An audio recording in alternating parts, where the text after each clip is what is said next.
Olá, sejam bem-vindos ao Despertando o Espírito Santo. O meu nome é Daniela e hoje nós vamos meditar a passagem na qual Jesus caminha sobre as águas e desvendar o verdadeiro sentido desta passagem, mas um sentido tão próximo da vida da gente.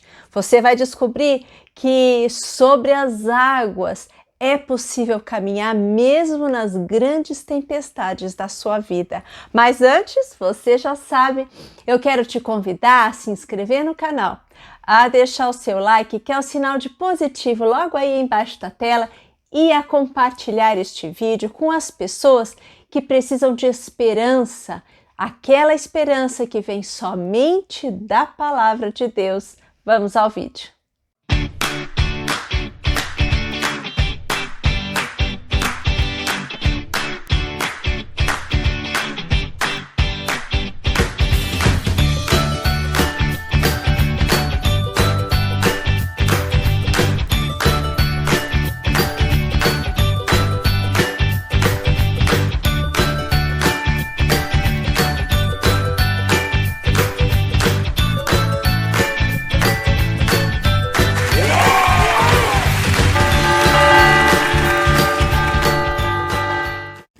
Eu quero meditar com você a passagem que está lá em Mateus, capítulo 14, versículos de 22 a 33, que diz o seguinte: Logo em seguida, forçou os discípulos a embarcar e aguardá-lo na outra margem, até que ele despedisse as multidões.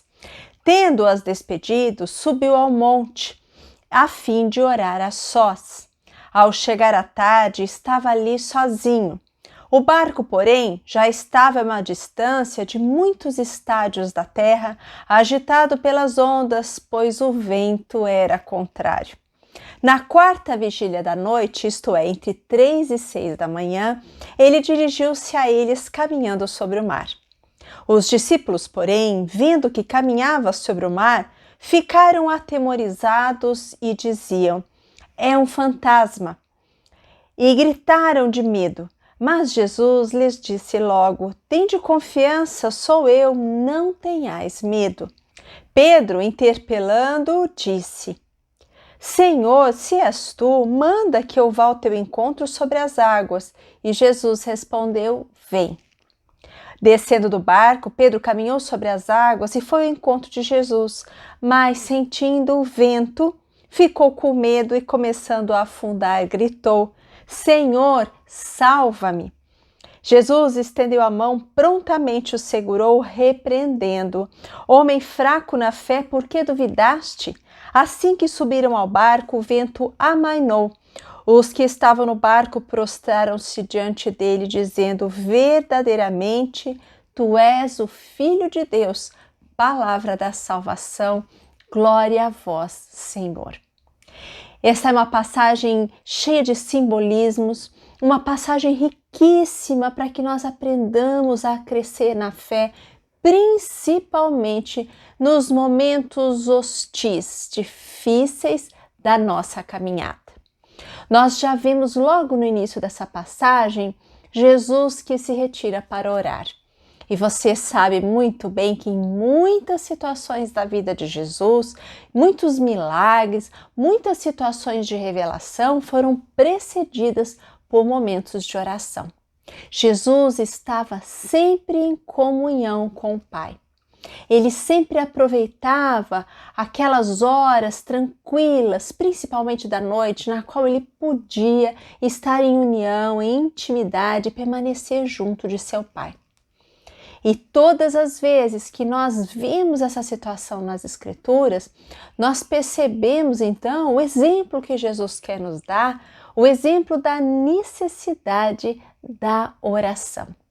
Mas nesta passagem, a situação narrada pelo evangelista vai muito além. Vejam que a passagem diz que o barco foi para outra margem, a terra dos gentios, a terra daqueles que não tinham aquela afinidade com a religião dos judeus, daqueles que cultuavam outros deuses, idolatrias. E mesmo lá, o barco começou a ficar agitado por causa das ondas, por causa do mau tempo.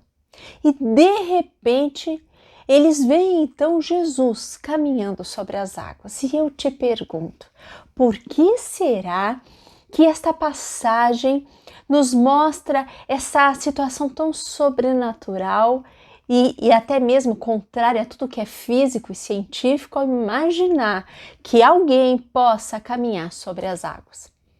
É verdade que Jesus era humano, mas também era divino.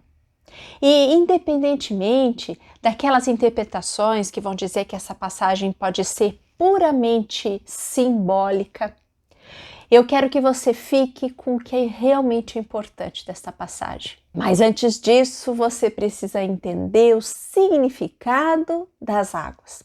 Ora, para a linguagem bíblica, água significa a situação de caos, a situação que não é controlada pelo homem, aquela agitação e aquela desordem total nas coisas que o homem não é capaz de controlar. Você há de se lembrar que lá no comecinho do livro de Gênesis, no capítulo 1, versículos de 1 a 2, a palavra vai dizer assim: no princípio Deus criou o céu e a terra. Ora, a terra estava vazia e vaga, as trevas cobriam o abismo e um sopro de Deus agitava a superfície das águas.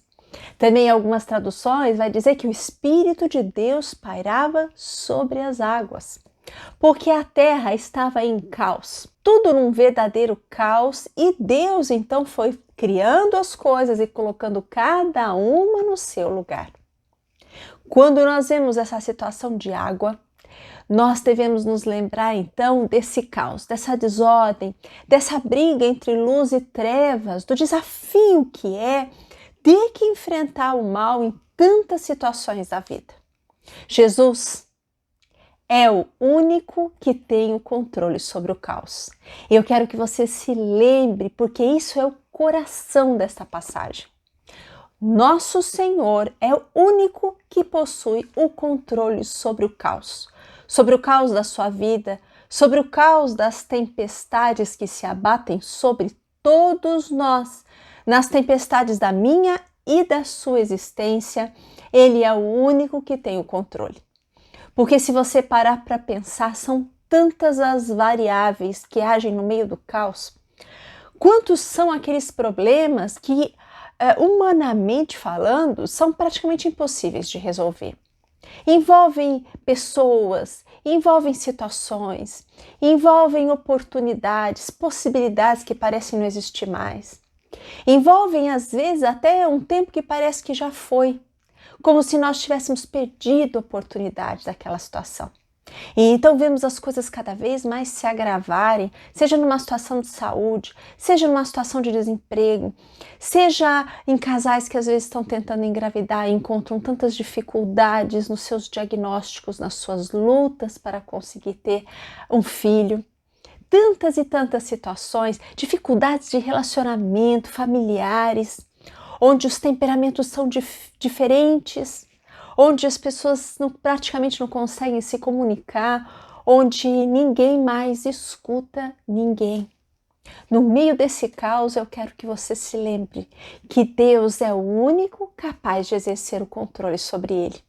É por isso que somente ele pode caminhar sobre as águas. É somente ele que pode suplantar aquilo que é físico, aquilo que é provado, aquilo que é comprovado. Ele vem reinar sobre o caos. E é possível que você possa, sim, dar a ele, de forma confiante, as rédeas, para que ele, então, exerça o poder dele sobre o caos no qual se encontra, às vezes, aí a sua história ou situações específicas que você tem vivido. Mas veja bem, Pedro, naquele destemor da fé que ele tinha, mas ao mesmo tempo, sem perder de vista que existiam dúvidas no coração dele, ele num primeiro ímpeto, nós quantas vezes somos assim, ele diz: Senhor, deixa eu aí caminhar contigo. Você deve se lembrar que os discípulos vão perguntar para Jesus: Senhor, és tu? E ele fala assim: sou eu, tende confiança, sou eu. Nós podemos nos lembrar daquela passagem da sarça ardente, quando Jesus diz a Moisés: eu sou. Ou seja, antes que qualquer coisa existisse, eu já existia. Eu sou aquele que era, que é e há de vir. Eu sou aquele que basta, eu sou aquele que está no controle. E então, nós vemos Pedro naquele ímpeto, ter aquela prontidão, aquela iniciativa de ir sobre as águas ao encontro de Jesus, mas ele sente o vento. Ele duvida, ele sente o medo. Ele tenta sozinho resolver as situações da vida dele. Você já viu uma situação assim? Todas as vezes que nós tentamos sozinhos resolver o caos, nós afundamos. Nós não temos força suficiente. E então, no meio daquele caos, nós somos obrigados a reconhecer que somos fracos demais para lidar com outras trevas. Que somos fracos demais para lidar contra a desordem, contra os reveses que se abateram sobre nós. Muitas vezes nós mal acreditamos que estamos passando por situações assim. E ao tentar resolvermos sozinhos, nós ficamos cansados, esgotados, frustrados, caímos muitas vezes em depressão, no desânimo, porque percebemos de fato na nossa miséria humana que nós sozinhos não temos capacidade de enfrentar grandes tempestades. É nesse momento que eu quero lembrar você que se você puser a sua confiança em Jesus, Ele vem reinar sobre o seu caos. Ele sim pode exercer o senhorio sobre as situações da sua vida que estão fora de controle. Só Ele pode criar oportunidades que você sozinho não pode. Só Ele pode abrir portas que pareciam estar verdadeiramente trancadas. Só Ele pode pôr luz no meio de uma escuridão que parece não ter mais fim. Somente Ele pode dar para você o descanso que você jamais imaginou conseguir obter. Só Ele pode trazer de verdade o perdão e a reconciliação de relacionamentos que você já julgava perdidos. Só Ele pode trazer de volta para você possibilidades e chances que você imaginava que, porque o tempo já passou, nunca mais você teria chance de novo. Deus, Ele é soberano, Ele é maravilhoso, Ele é capaz de criar situações novas que nós não imaginávamos. Ele pode dar um desfecho muito maravilhoso para o que você tem vivido aí, mas é preciso que você confie nele. Se você confiar nele, se você se lembrar que ele é o único capaz de exercer o domínio sobre o caos e pedir para que ele então venha dominar as trevas e as dificuldades da sua vida, aí sim você tem um Jesus poderoso capaz de colocar calmaria e ordem de novo no que você tem vivido. Pedro é o símbolo de uma fé ousada, mas ao mesmo tempo vulnerável, porque assim é a igreja. Nós nos lançamos em confiança, olhando para o Senhor, mas no meio das dificuldades nós temos medo, nós duvidamos. E nesses momentos nós devemos dizer a Jesus: Jesus, salva-nos. Jesus, mais aumenta a nossa fé. Jesus, eu ainda confio e espero em vós. Eu ainda confio que você é o único capaz de botar ordem nessa desordem. Você é o único capaz de cuidar daquelas coisas que eu não posso cuidar. Você é o único capaz de resolver as coisas que eu não posso resolver. E assim caminha a igreja, na sua fé ousada, mas também frágil e vulnerável. Nesta passagem, quando os discípulos se prostram diante de Jesus, nós temos aqui também uma situação que antecede o que lá no capítulo 16 nós vamos ver Pedro dizendo: Tu és verdadeiramente o Filho de Deus. Quando Pedro professa a sua fé e reconhece que Jesus é de verdade o Filho de Deus. Ele é o único Senhor, aquele que tem o poder sobre o universo, sobre a natureza, aquele que acalma as tempestades, aquele que põe o mar de forma calma de novo, aquele que faz com que a nossa vida volte a ter direção. Esse é o nosso Senhor. O problema muitas vezes é que nós inocentemente julgamos que pelo fato de nós sermos cristãos, pelo fato de nós caminharmos na igreja, pelo fato de nós amarmos a Deus e entregarmos a nossa fé a Ele, nós imaginamos que seremos poupados das tempestades. Ledo engano o nosso. Não é porque nós temos esse amor tão grande por Jesus Cristo que nós seremos poupados das tempestades, porque nem mesmo Jesus o foi. Nós enfrentaremos ao longo da nossa vida muitas tempestades. Nós nem imaginamos o que está por vir, mas nós precisamos nos lembrar de que Deus, Ele tem poder para cuidar de nós. De que Deus é o único capaz de pôr ordem nas coisas. Ele é o Deus Todo-Poderoso, aquele que estende a mão para nós quando nós começamos a afundar na dúvida. Quando nós já pensamos assim, se vale a pena continuar rezando, se vale a pena continuar acreditando, se vale a pena continuar insistindo com aquele filho, com aquela filha, com aquele cônjuge, com aquela situação, se vale a pena continuar tentando, sendo que nós estamos enfrentando um mar tão bravio e revolto. Eu convido você hoje comigo a pedir ao Senhor para que Ele venha hoje aumentar a nossa fé. Vamos rezar juntos, pedir que o Espírito Santo venha sobre nós neste momento. Nós queremos te pedir, ó, vinde Espírito Criador.